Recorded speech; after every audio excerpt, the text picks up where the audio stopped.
warahmatullahi wabarakatuh. Selamat siang dan selamat datang pada webinar Kreatif Infrastructure Financing atau Kreatif 2022 yang diselenggarakan oleh Direktorat Jenderal Pembiayaan Infrastruktur Pekerjaan Umum dan Perumahan, Kementerian Pekerjaan Umum dan Perumahan Rakyat yang didukung oleh PT Hutama Karya Persero, PT Waskita Karya Persero Tbk, PT Adikarya Persero Tbk, PT Jasa Marga, dan PT Moya Indonesia.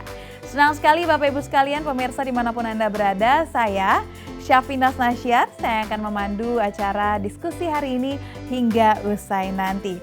Dan kita akan sama-sama menyimak diskusi mengenai inovasi pembiayaan sirkuler untuk pembangunan infrastruktur jalan dan jembatan.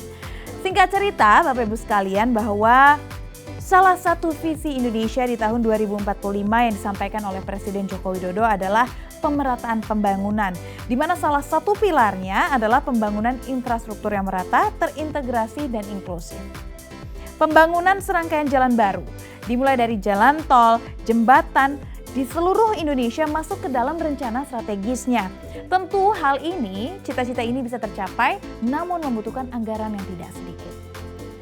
Selain APBN, ada juga peluang dari investasi swasta. Salah satu alternatif pembiayaannya adalah melalui aset recycling. Lantas kira-kira seperti apa strateginya, potensinya dari aset recycling ini sebagai bentuk pembiayaan? Dan bagaimana aplikasinya di negara-negara lain di luar Indonesia? Kita akan membahas lebih dalam terkait hal tersebut, namun terlebih dahulu, sekarang di samping saya sudah ada seseorang yang akan saya ajak berdiskusi terlebih dahulu. Ini adalah generasi muda dari Direktorat Jenderal Pembiayaan Infrastruktur Pekerjaan Umum dan Perumahan atau DJPI. Bersama saya sudah hadir Mbak Erna Ferawati Hutagalung. Halo Mbak Erna, selamat siang. Apa kabarnya? Baik, luar biasa. Baik. Oke Mbak Erna, boleh dong diinformasikan kepada teman-teman atau diceritakan kepada teman-teman semua yang hari ini hadir. Sebenarnya generasi muda DJPI ini apa sih dan perannya apa nih ke masyarakat ataupun ke kegiatan ataupun ke perusahaan? Silahkan. Baik, terima kasih Mbak Syas untuk seluruh penonton webinar kedua. Mungkin untuk generasi muda ini adalah suatu wadah ya Mbak Syas ya, suatu wadah yang dibentuk di Kementerian PUPR untuk menjawab suatu tantangan pembangunan di mana memang sebagaimana tadi Mbak Syas ceritakan bahwa saat ini itu pemerataan pembangunan membutuhkan effort yang cukup tinggi ya, dan untuk menjawab tersebut kami di Kementerian PUPR dibentuk generasi mudanya untuk nanti bisa memberikan inovasi-inovasinya, kreativitasnya untuk bisa menjawab setiap isu-isu pembangunan gitu. Jadi apa yang kita rencanakan, apa yang kita siapkan akan terimplementasi seperti itu. Oke, lalu kegiatannya di kuartal akhir tahun ini nih, apa aja sih yang lagi dilakukan sekarang? Baik, untuk generasi muda PUPR khususnya nih Mbak Syas ya, kami ini adalah di generasi muda di Direktorat Jenderal Pembiayaan Infrastruktur Pekerjaan Umum dan Perumahan atau DJPI tadi ya, DJPI. Kita itu sedang fokus untuk membuat event kreatif. Jadi event kreatif ini di kuartal 4 ini menjadi fokus kami, di mana event kreatif ini adalah serangkaian acara seperti itu ya yang sudah kami mulai di September yang lalu. Dimulai dari press conference seperti itu, terus dimulai juga dengan webinar-webinar. Ini adalah webinar kedua kita. Nanti juga akan ada hari puncaknya di tanggal 1 Desember. Dan tentunya apa sih tujuannya, itu jadi pertanyaan utama juga ya Mbak Sas.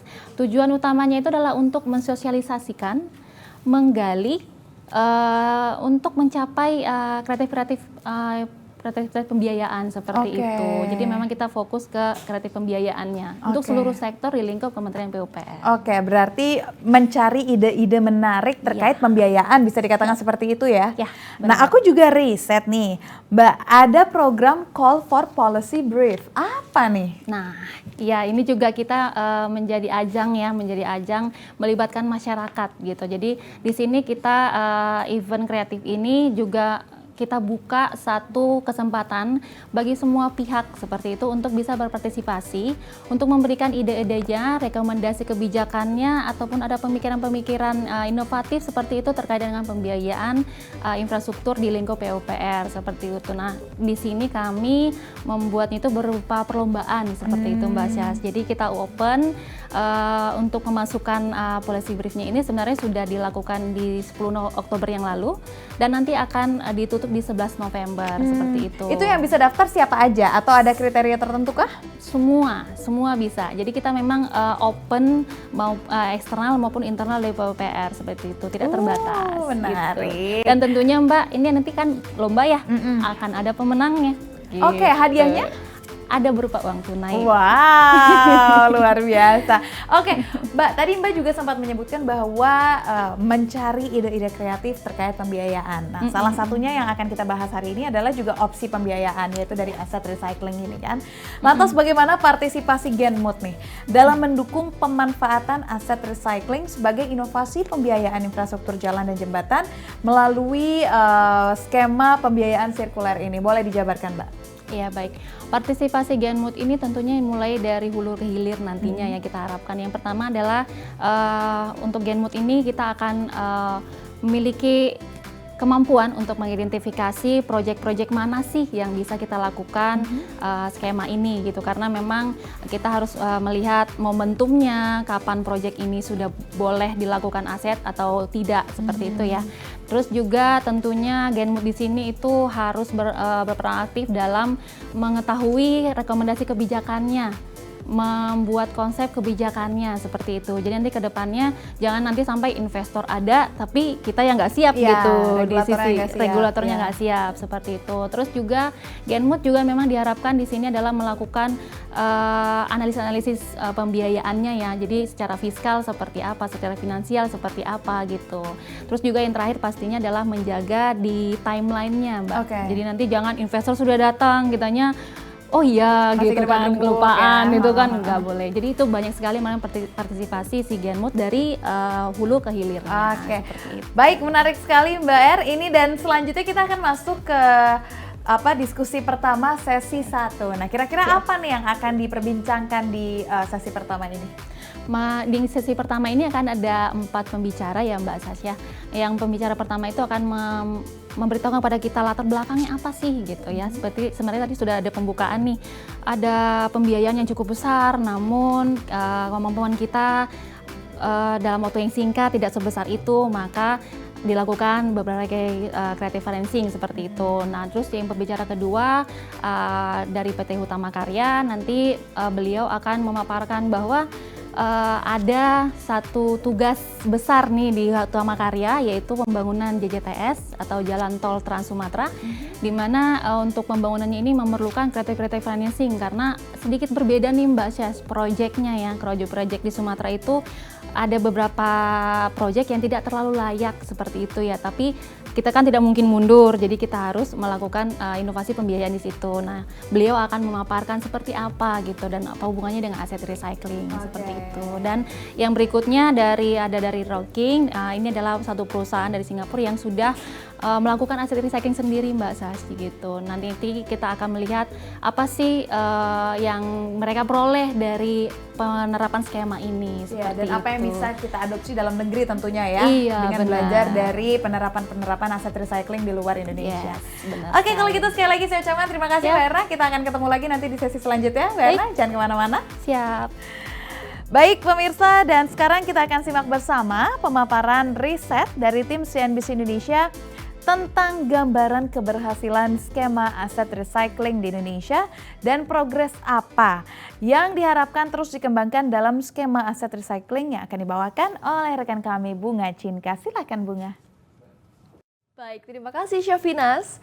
Ya pemirsa, pembangunan infrastruktur jalan dan jembatan menjadi prioritas bagi pemerintah.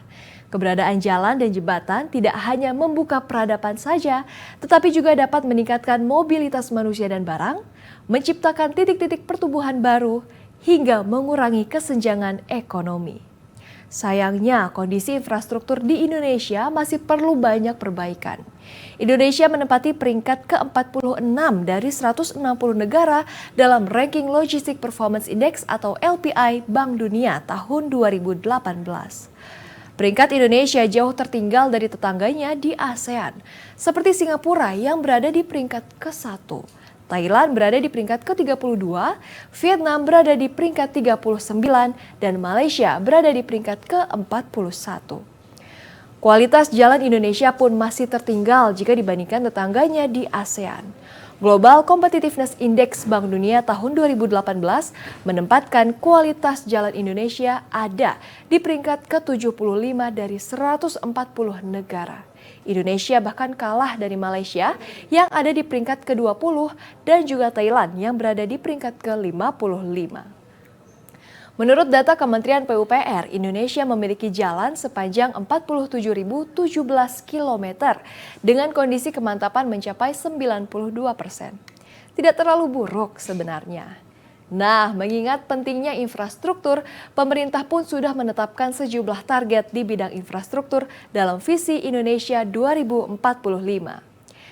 Visi Indonesia 2045 mengarahkan pembangunan infrastruktur kepada yang pertama, meningkatkan konektivitas fisik dan virtual.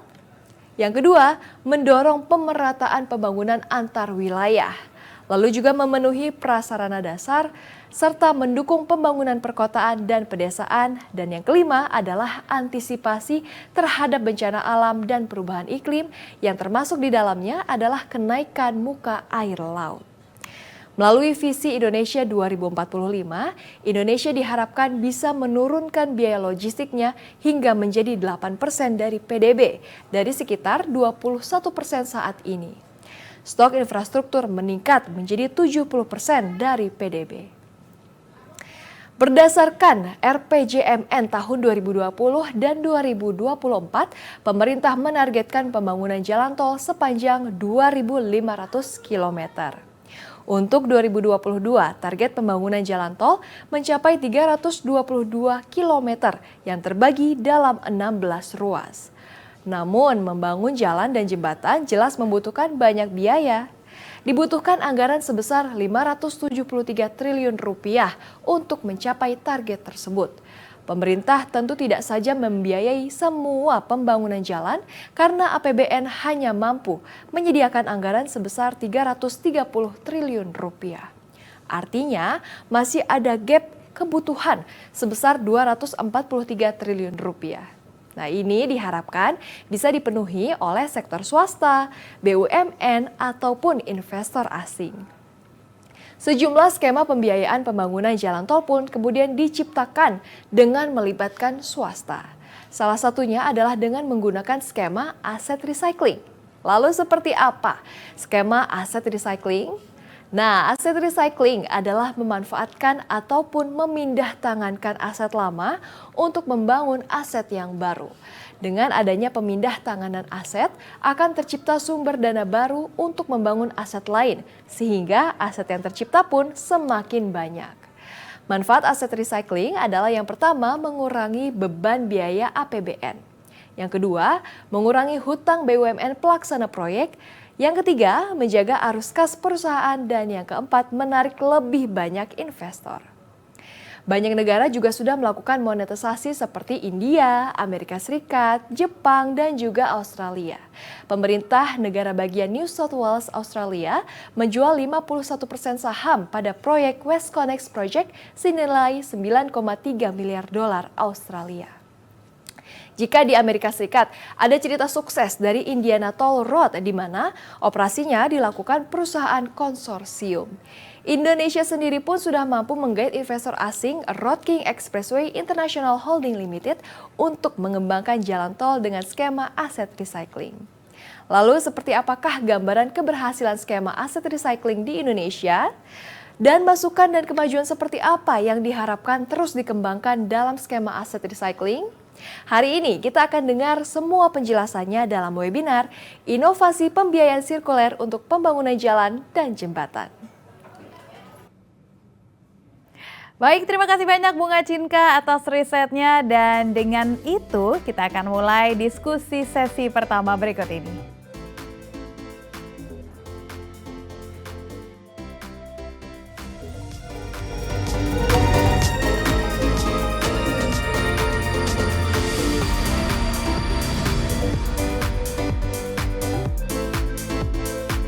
Baik, dalam diskusi sesi pertama ini kita akan hadirkan tema pemanfaatan aset recycling.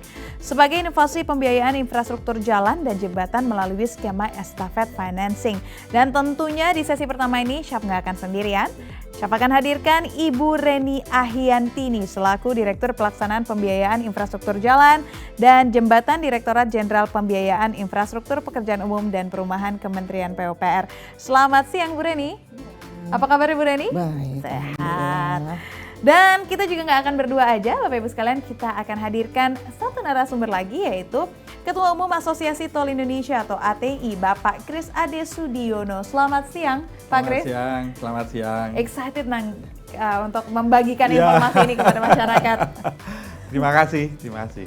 Baik, Bapak Ibu sekalian dan juga pemirsa dimanapun Anda berada, jika ada yang ingin bertanya, nanti kita akan buka sesi pertanyaan di akhir diskusi. Jadi kami persilahkan kepada Bapak Ibu sekalian untuk bertanya. Jangan lupa untuk cantumkan nama dan juga institusi pertanyaannya juga ditujukan kepada siapa. Lalu pertanyaan tersebut dikirimkan melalui nomor WhatsApp di 0811 9125 291. Sekali lagi 0811 9125 291. Kami tunggu pertanyaan yang masuk dari Anda semua. Baik, kalau gitu diskusi akan saya mulai dari Ibu Rini terlebih dahulu. Bu Rini, sebenarnya berapa sih Bu target pembangunan jalan dan jembatan untuk tahun 2022 ini? 2022 udah tinggal berapa bulan lagi ya Bu ya? Berarti berapa lagi nih yang harus dikejar, berapa lagi yang sudah jadi gitu kan? Dan berapa kebutuhan anggaran pemerintah untuk memenuhi target sampai dengan akhir 2022? Silahkan Ibu. Iya, terima kasih Mbak Saf. Jadi tadi juga sebetulnya sudah disampaikan ya dalam interlude atau pengantarnya bahwa berdasarkan RPJMN 2020-2024 kita ada target 1.500 km pembangunan jalan tol saja. Dan juga 2.500 km pembangunan jalan baru, ditambah lagi 60.000 meter untuk pembangunan jembatan atau flyover. Itu adalah target selama 2020-2024 khusus untuk sektor jalan dan jembatan yang ada di Kementerian PUPR. Jadi infrastruktur PUPR itu memang ada beberapa sektor. Ini adalah yang tadi saya sebutkan adalah khusus untuk sektor jalan dan jembatan. Oh ya, satu lagi adalah kondisi jalan mantap. 97% kondisi jalan mantap. Keseluruhannya jadi perhitungan sepanjang 2020-2024 itu memerlukan anggaran kurang lebih sebanyak 573 triliun. Oke. Kita ketahui bersama bahwa anggaran APBN itu ada keterbatasannya. Dari perkiraan saat ini akan ada suatu funding gap yang cukup signifikan. Kira-kira berapa Bu? Kira-kira sebesar 240 triliun kurang lebih. Jadi itulah mengapa harus adanya inovasi, alternatif pembiayaan, creative financing seperti itu yang harus terus dikembangkan untuk bisa mengajak sektor lain yang bisa sama-sama mengisi gap tersebut, khususnya swasta tentu saja, investor dalam dan luar negeri. Jadi disitulah perlunya suatu pengemasan dari suatu proyek infrastruktur di PUPR yang bisa menarik swasta. Karena Bapak Presiden sendiri sudah mengarahkan untuk kedepannya swasta itu harus diberikan ruang yang sebesar-besarnya, seperti itu. Oke, dan menarik Ibu, ini karena kita berdiskusi terkait tentang aset recycling sebagai salah satu bentuk dari creative financing berarti ya. Nah, boleh Bu dijabarkan apa sih Bu aset recycling ini dan skema pembiayaannya seperti apa? Silahkan. Jadi kalau kita melihat suatu proyek infrastruktur, itu ada kalau kita menyebutnya life cycle ya. Jadi suatu siklus proyek dari mulai menstrukturkan proyek, mencari pembiayaannya, kemudian memasuki fase konstruksi. Ya, itu adalah satu life cycle di mana kalau kita menyebutnya itu adalah dalam jangka pendek adalah melakukan konstruksi 1, 2, 3 tahun. Nah, setelah itu kemudian akan mencapai selanjutnya masuk ke tahap operasi. Nah, di tahap operasi tersebut sudah mulai ada pemanfaatan dari pengguna misalnya, gitu. Di tahap operasi disitulah bisa mulai dipertimbangkan adanya creative financing gitu. Jadi apakah setelah beroperasi ini badan usaha yang melakukan konstruksi tersebut akan meneruskan sampai dengan operasi dan maintenance? Kalau misalnya kalau kita membahas mengenai misalnya pelaksanaan melalui KPBU. Jadi ada satu masa konsesi. Masa konsesi itu adalah satu life cycle sendiri. Itu 35 sampai 50 tahun, Mbak Saf. Kenapa diperlukan suatu mekanisme aset recycling ini adalah untuk kita bisa mempercepat. Jadi kita tidak menunggu satu life cycle 50 tahun. Jadi kalau misalnya sudah lewat konstruksi, masuk tahap operasi, 1 tahun, 2 tahun sudah terlihat ada gain-nya, disitulah mulai bisa ditawarkan kembali kepada investor. Jadi disitulah yang disebut recyclingnya dalam suatu life cycle project. Ditawarkan kembali kepada investor, kemudian dana dari investor tersebut bisa digulirkan ke infrastruktur yang lainnya. Jadi itu inovasi yang dikembangkan bukan aset recycle saja, tapi juga kita menyebutnya menggabungkan menjadi skema estafet financing.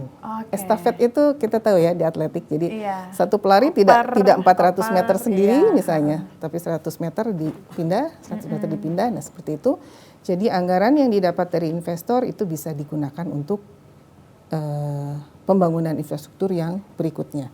Disitulah kita mengambil melaksanakan arahan Pak Presiden untuk percepatan pembangunan infrastruktur. Dari situ karena kalau hanya mengandalkan APBN nggak sulit ya Bu, dapat dikatakan sulit untuk tercapai target tersebut. Terbatas, betul. Terbatas. Baik, kalau gitu saya ingin ke Pak Kris. Pak Kris, pandangan Bapak nih Pak, sebagai pengusaha, kira-kira proyek jalan tol seperti apa sih Pak yang menarik untuk dikembangkan melalui skema pembiayaan seperti ini? Apakah ada kriteria-kriteria khusus atau sebenarnya semua tol bisa?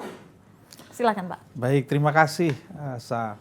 Jadi memang kalau berbicara ke underlying asset, sebenarnya semua proyek infrastruktur memungkinkan untuk menggunakan creative financing melalui aset recycle.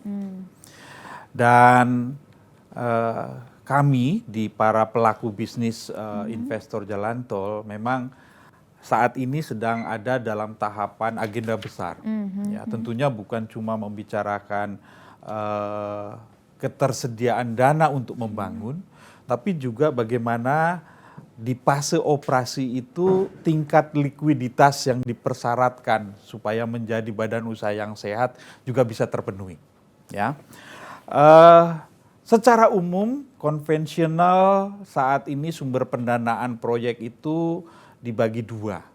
Pertama dari ekuitas pemegang saham, lalu yang kedua dari pinjaman komersial bank. Nah, cuma situasi apalagi dengan pandemi COVID-19 yang saat ini terjadi, isu likuiditas ini menjadi permasalahan juga bagi badan usaha. Perbankan tentunya tidak bisa mendukung pembiayaan infrastruktur yang tadi sudah disebutkan oleh Bu Reni cukup besar, ya. Mismatch dari sumber dana perbankan yang jangka pendek dengan nature investasi infrastruktur yang jangka panjang ini juga harus disolusikan. Lalu kami juga melihat ada potensi investor institusi domestik. Ya, dari BPJS, dari Taspen, pension fund, asuransi, reksadana, ini juga ternyata tidak gampang untuk menjadi sumber pembiayaan yang membantu kami badan usaha bersama dengan pemerintah memacu pembangunan infrastruktur ke depan. Nah, itu semua memerlukan sebuah terobosan, ya. Yang menarik adalah kabar gembiranya dari pasar modal. Ya, sekarang walaupun porsinya masih kecil, tetapi diversifikasi instrumen pembiayaan pasar modal mulai berkembang. Ya, ada sekuritisasi berbasis aset, ada reksadana penyertaan terbatas, ada obligasi komodo berbasis rupiah. Nah, ini merupakan gairah baru. Di luar itu dengan terbentuknya sovereign wealth fund, lembaga pengelola investasi ini juga darah segar, ya, sebuah pemain baru yang memiliki potensi untuk tadi menangkap peluang aset recycle. Jadi kalau menurut saya teman-teman dari Kementerian PUPR sudah menstructuring sebuah alternatif pembiayaan. Lalu dari pasar ada potensi untuk memanfaatkan terobosan ini. Nah, bagaimana kita mensinkronkan ini supaya potensi dan appetite dari investor bisa ketemu. Nah, rasanya itu mungkin yang perlu Berarti sebenarnya kan kondisi realnya appetite dari investor tinggi ya Pak ya. Tapi kenapa sebelumnya, ini kita katakanlah sebelumnya, investor yang ingin berinvestasi ataupun pihak swasta lah, katakanlah kurang tertarik Pak untuk mengembangkan ataupun berinvestasi di jalan tol di luar Jawa. Apa Pak sebenarnya penyebabnya? Mungkin dikotominya jangan dibahas antara Jawa dan luar Jawa. Karena pada akhirnya aset ataupun proyek itu sangat dipengaruhi tingkat kelayakan. Ya. Itu yang biasanya menjadi kriteria utama para pelaku badan usaha untuk mau investasi di proyek tersebut. Nah, termasuk juga ketika aset recycle ini ditawarkan. Nah, saya mendengarai ada 2 isu utama yang harus kita selesaikan ke depan. Ya, yang pertama adalah underlying aset yang nantinya akan di-recycle, ini tentu memiliki status ownership. Umpamanya, ada beberapa aset yang dibangun oleh teman-teman dari badan usaha milik negara. Dan itu menjadi potensi untuk di-recycle. Ya, supaya kita bisa mendapatkan persitnya untuk digulirkan ke pembangunan infrastruktur yang lain. Nah, ini juga harus dikelola dengan baik. Karena apa? Karena pembangunan infrastruktur itu keputusan politik. Nah, tentu tata kelolanya juga harus menjamin dan bisa dipertanggungjawabkan ke publik dengan baik. Nah, saya mendengarai kalau proses tata kelola ini tidak di-manage dengan baik, ini dalam fenomena di bisnis itu kita menyebutnya adalah ada fenomena kolaboratif inersia. Kelembaman berkolaborasi. Jadi kadang-kadang mau, kadang-kadang enggak. Iya. Ada rasa takut gitu kan gitu. Kadang mau, kadang enggak, ya kan? Iya. Investor juga sama. Iya. Ya, appetite investor juga melihat aset ini juga sama. Nah, ini istilah saya harus di-manage dengan baik. Lalu aspek kedua yang juga menurut saya harus nantinya kita kelola dengan baik kalau inisiatif aset recycle akan terus digulirkan adalah balancing antara valuation, ya, pricing yang akan ditawarkan ke para investor dengan istilah kami adalah aset de-risking strateginya. Karena tentu investor akan memiliki appetite yang berbeda. Ada investor yang mau mengambil resiko dari mulai awal perencanaan. Ada investor yang hanya mau setelah pembangunannya selesai. Atau kalau istilah teman-teman di lapangan, ini ada proyek greenfield, ada proyek brownfield. Nah, itu saya sebutnya adalah de-risking strategi dari masing-masing investor. Nah, kalau valuation dan de-risking strateginya tidak balance, tidak match, akhirnya yang terjadi apa? Yang terjadi adalah aset infrastruktur tersebut terkomoditisasi, menjadi komoditi. Nah, kalau menjadi komoditi, ini akan jadi berbahaya karena infrastruktur itu adalah public good yang dibutuhkan oleh semua masyarakat. Kalau jadi komoditi, akhirnya pricingnya jadi tidak karuan. Nggak jelas, iya. Nah, itu mungkin yang harus kita manage. Terlepas asetnya ada di Jawa, ada di luar Jawa, aset jalan tol atau aset infrastruktur yang lain. Ini insight yang akhirnya membuka pikiran kita ya bahwa sebenarnya bukan masalah lokasi, tetapi memang ada beberapa hal yang harus di-maintain, harus di-manage kembali. Baik, saya ingin membacakan pertanyaan yang udah masuk nih Pak. Ada salah satu untuk Pak Kris juga, ini dari Mas Bowo di Jakarta, terima kasih sudah bertanya. Peran ATI dalam meningkatkan profesionalisme badan usaha jalan tol yang dinaungi dalam penyediaan infrastruktur jalan tol Indonesia terkait aset recycling. Silahkan Pak. Ada dua sebenarnya. Yang pertama, posisi Asosiasi Jalan Tol Indonesia adalah mitra pemerintah. Nah, ketika menjadi mitra, kita bertanggung jawab bersama-sama untuk menciptakan environmental dan ekosistem infrastruktur ini baik bisa menjawab kebutuhan pemerintah maupun kebutuhan investor. Itu yang pertama. Lalu yang kedua, kadang-kadang investor-investor luar negeri ketika mau masuk ke Indonesia, itu juga memiliki kriteria-kriteria. Dia kan bukan orang lokal. Situasi, kondisi lokal itu memerlukan partner yang mengerti dengan situasi lokal, situasi Indonesia. Nah, asosiasi ini akan menjadi katalis dan fasilitator untuk teman-teman foreign investor yang mau masuk ke Indonesia.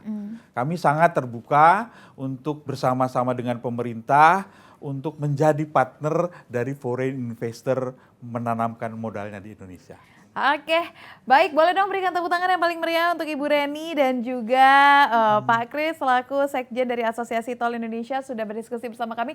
Mohon maaf Pak, karena sesi 1 waktunya sudah habis, kita masih akan lanjutkan dengan part kedua, masih di sesi yang sama dengan tema yang sama. Pemirsa jangan kemana-mana, kami masih akan kembali usai jeda.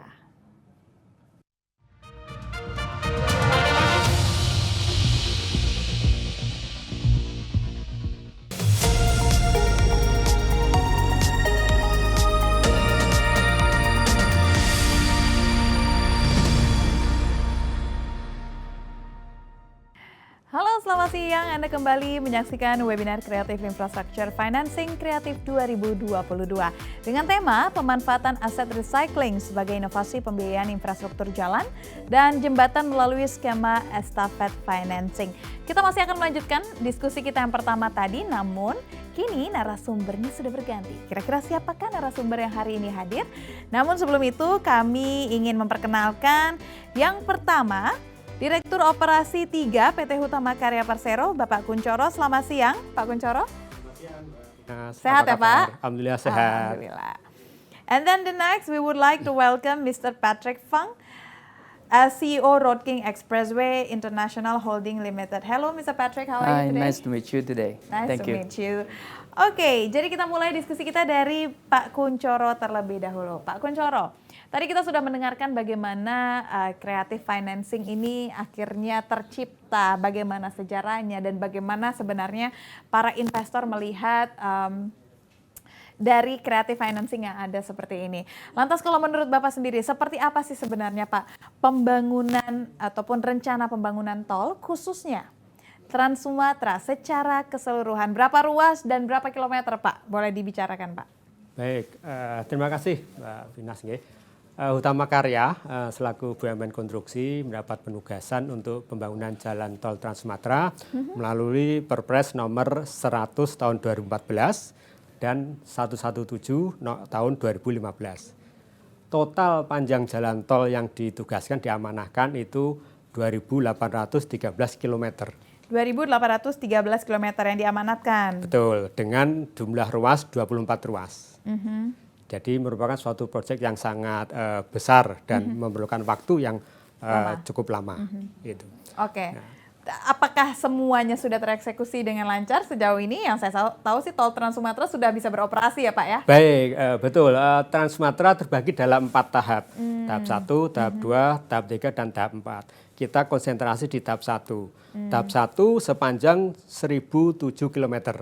1.007, Ya, itu direncanakan akan beroperasi penuh tahun 2023. Nah, dari 1.007 sudah beroperasi 549 km. Oke, saat ini sudah Saat ini. 549. Ya, sisanya sedang masa konstruksi. 515 km masa konstruksi. Kemudian ada tahap 2, yaitu ada 574 km. Saat ini dalam tahap detail engineering design, perencanaan desain. Nah, tahap 3 dan tahap 4 masih dalam tahap basic design, perencanaan awal.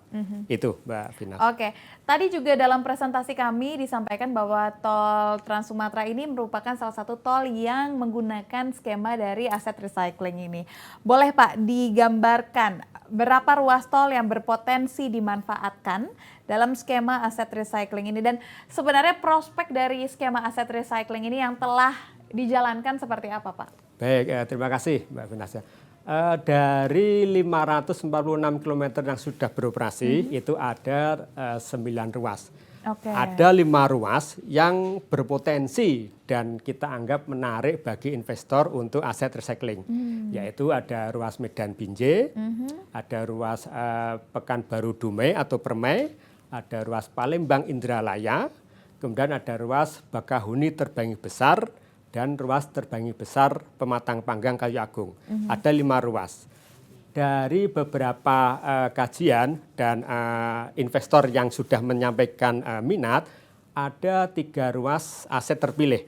Ada Medan Binjai, ada Bakahuni Terbangi Besar, serta ada Terbangi Besar Pematang Panggang Kayu Agung.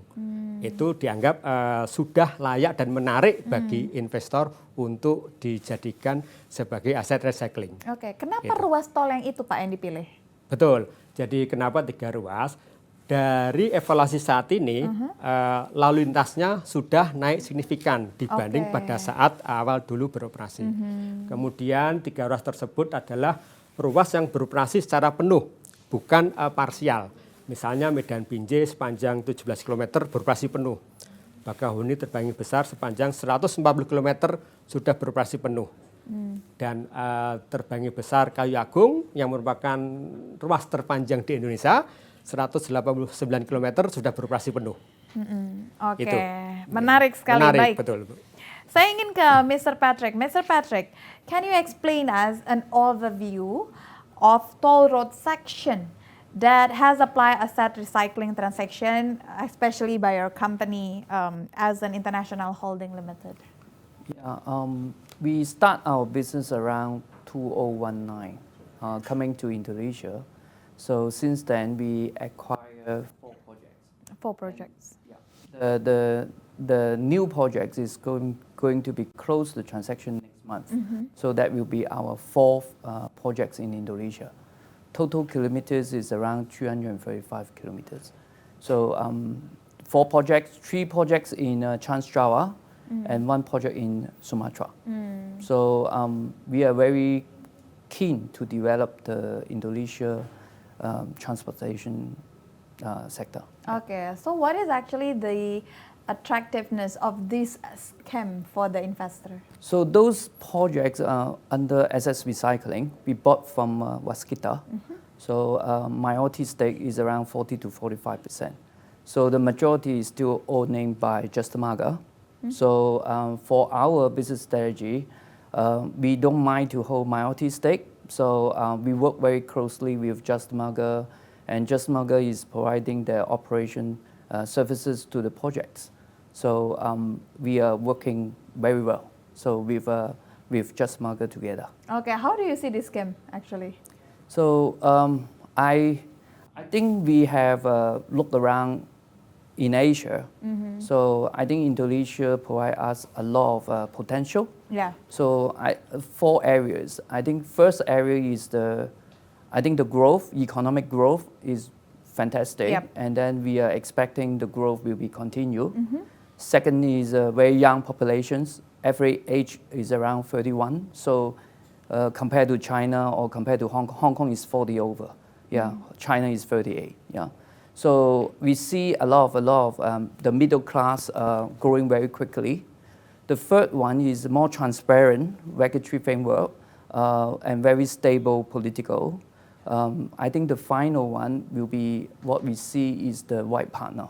Yeah. So Justamarga is a very good partner, and we are working very well. Yeah. Yeah, so Indonesia, we could say that Indonesia is a very potential country if we compare to any other countries in ASEAN. Yes, I will say so. Yeah. Yeah. So the first priority. Oh, the first priority. Oke.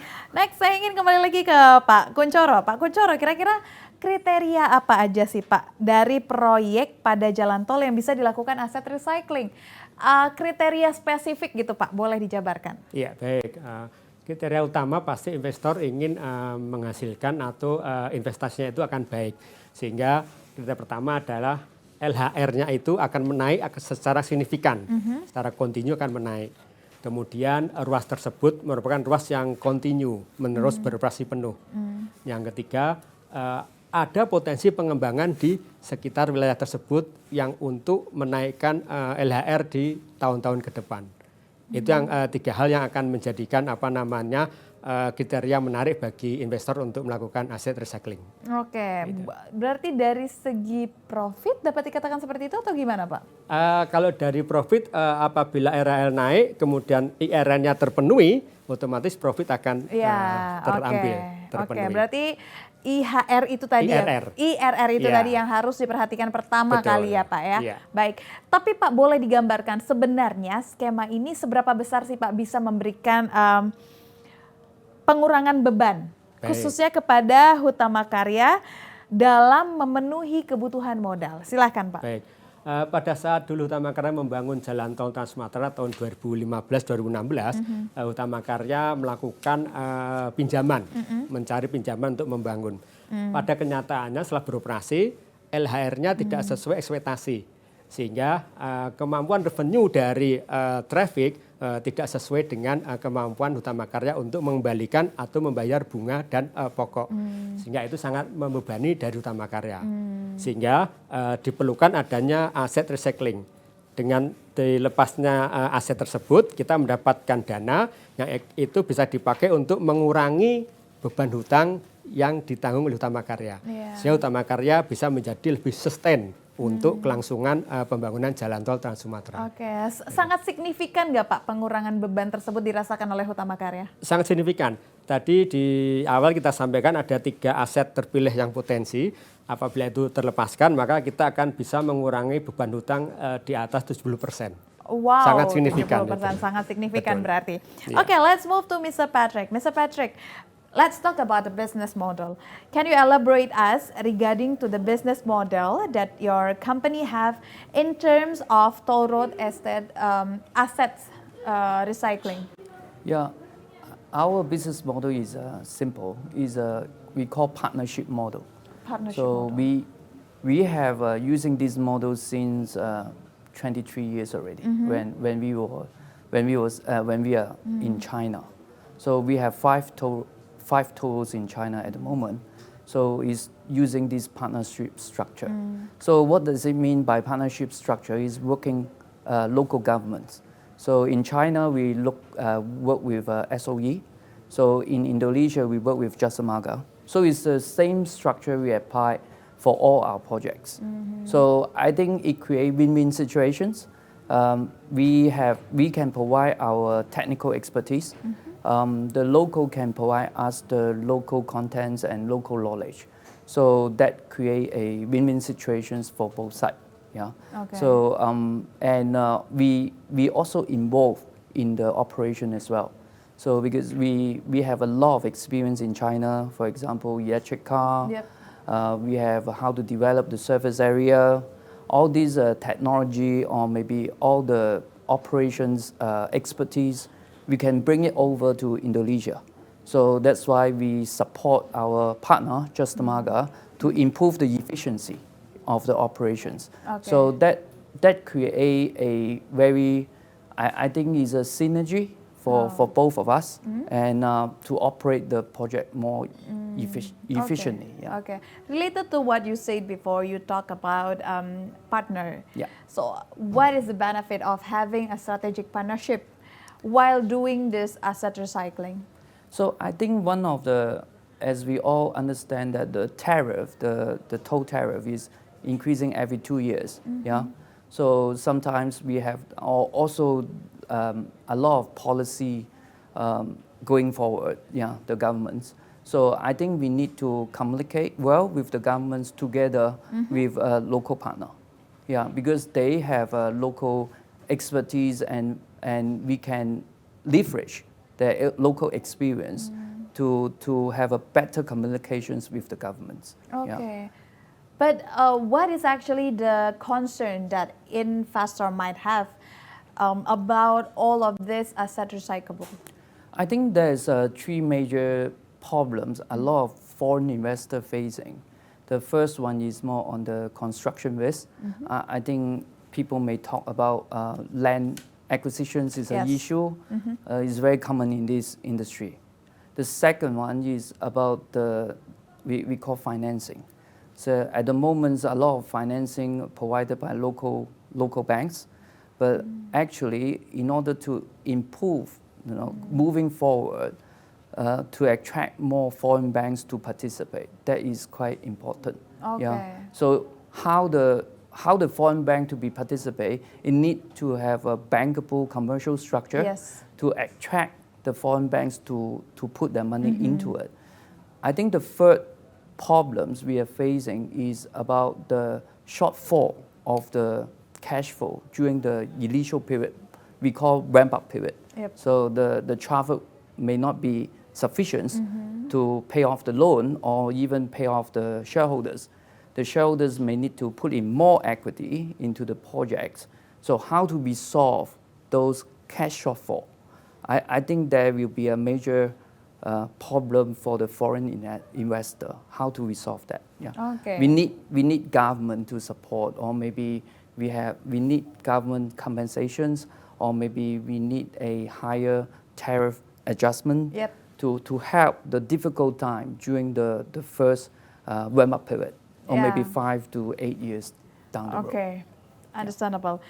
Next, saya ingin ke Pak Kunchoro, kembali ke Pak Kunchoro. Pak Kunchoro, selain dengan lembaga pengelola investasi, kira-kira dengan siapa lagi sih Pak Hutama Karya ini sudah berdiskusi mengenai pemanfaatan aset melalui skema aset recycling ini Pak? Dasar dari Hutama Karya melakukan aset recycling adalah Peraturan Menteri BUMN per nomor 07 tahun 2021, di mana kita diamanatkan untuk mengutamakan lembaga pengelola investasi LPI. Sehingga untuk sampai dan saat ini kita masih berkonsentrasi dengan lembaga pengelola investasi LPI tersebut atau INA. Tapi tidak menutup kemungkinan apabila ke depan kita ada ruas-ruas yang baik, kemudian dari pihak lain di luar INA berminat, kita juga akan buka kesempatan. Tapi untuk saat ini kita masih berkonsentrasi dengan lembaga pengelola investasi. Oke, I would like to go back with Mr. Patrick. So overall, how do you see this scam would help, or I mean in terms of developing a very fast infrastructure in your opinion? So for us, it's quite simple. We follow 4 criteria. So first, of course, is return, commercial return. Yes. The second is whether the deal or the project, the commercial structure is bankable, because it's not just equity. We need banks to support. The third one is a partnership. We need a right partner. So especially in the developing country, you need a right partner. The fourth one is government support. So those are the 4 criteria when we select the projects. Okay, can you be precise about the right partner would be like what? Right partner, so we prefer SOE, so that is our first choice. SOE we can communicate or we can develop together, especially when I just mentioned about the efficiency. We can bring more value to SOE and bring more value to the country actually. So improve the technology, improve the efficiency, and improve the cash flow. That will solve the ramp-up period issue smaller. So it means the government support will be lesser.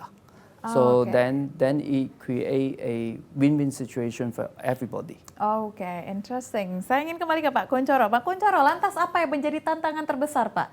Jika ini bisa menjadi solusi, apa yang sebenarnya menjadi tantangan ketika melakukan ataupun mengaplikasikan skema ini, Pak? Baik, tantangan terbesar bagi Hutama Karya adalah bagaimana kita mendeliver produk itu baik. Yang pertama, bagaimana kita membangun jalan tol itu sesuai kualitas yang terpenuhi. Kemudian bagaimana LHR tersebut bisa akan naik secara signifikan, sehingga itu akan memberikan IRR yang menarik bagi investor. Nah, itu akan kita kembangkan terus, bagaimana kita mendeliver produk, kemudian bagaimana kita LHR-nya naik, IRR-nya bisa terpenuhi, termasuk di dalamnya bagaimana kita mengajukan penyesuaian tarif yang sudah diatur dalam peraturan perundang-undangan. Itu pasti akan menarik bagi investor untuk melakukan aset recycling. Oke, berarti lebih ke sisi convincing-nya ya Pak ya, yang Betul. butuh effort lebih untuk menjelaskan produk, lalu Iya. LHR dan IRR itu tadi. Betul. Baik, saya ingin masuk ke sesi pertanyaan. Apakah sudah ada pertanyaan yang masuk dari rekan-rekan media ataupun para tamu semua yang sudah hadir di sini? Kami masih akan menunggu pertanyaan-pertanyaan yang masuk. Jangan lupa Bapak Ibu sekalian untuk mencantumkan pertanyaan di kolom WhatsApp dengan nomor yang tadi sudah saya sampaikan, dan kini kami sudah menerima pertanyaan yang masuk. Pertanyaan sudah datang untuk Pak Kuncoro. Apakah penerapan skema aset recycling pada pembangunan jalan tol Trans Sumatera akan berdampak pada pembebanan tarif pengguna jalan tol? Nah, ini menarik Pak, dari Togar di Medan. Baik, aset recycling tidak berpengaruh terhadap pembebanan tarif. Tarif sudah diatur peraturan perundang-undangan, di mana penyusunan tarif itu dilakukan setiap 2 tahun sekali. Kemudian tarif awal juga sesuai dengan business plan. Dari evaluasi kami, aset recycling tidak mempengaruhi terhadap tarif bagi masyarakat di jalan tol tersebut. Oh, berarti tidak mempengaruhi sama sekali ya Pak ya? Iya, tarif sudah diatur oleh pemerintah. Iya, Ya, betul. ini untuk pembangunan tolnya tidak akan mempengaruhi harga tol itu sendiri. Aset recycling ini kan berarti pendanaan untuk pembangunan tol berkelanjutan, Betul, kan Pak? untuk berkelanjutannya gitu. Oke, Ya. baik kalau gitu semoga menjawab Mas Togar dari Medan. Sekali lagi saya ucapkan terima kasih banyak kepada para penanya yang sudah masuk, dan juga saya ucapkan terima kasih kepada Pak Kuncoro dan Mr. Patrick. Thank you for joining us in this discussion. Very Thank well you. explained. Thank you Terima very kasih much. banyak. Terima Pak. kasih, Mbak Sangat Dias. komprehensif. Terima kasih. Kita akan ketemu lagi di sesi-sesi selanjutnya. Dan itu dia tadi pemirsa dimanapun Anda berada, jangan beranjak dulu dari tempat duduk Anda, karena di akhir sesi nanti kami sudah siapkan form evaluasi agar Bapak Ibu sekalian ataupun peserta yang sudah hadir di sini bisa mendapatkan sertifikat. Dan Generasi Muda PUPR melalui Generasi Muda Direktorat Jenderal Pembiayaan Infrastruktur Pekerjaan Umum dan Perumahan juga menayangkan webinar ini pada YouTube DJPI atau PUPR Pembiayaan. Jadi bisa langsung saja kunjungi YouTube-nya, tonton, karena kita masih ada sesi kedua. Kita masih akan menghadirkan sejumlah narasumber lainnya untuk membahas bagaimana skema ini diterapkan di negara di luar Indonesia. Jadi pemirsa jangan kemana-mana. Webinar Kreatif 2022 masih akan berlanjut dengan topik dan narasumber berikutnya. Jangan kemana-mana, tetap bersama kami.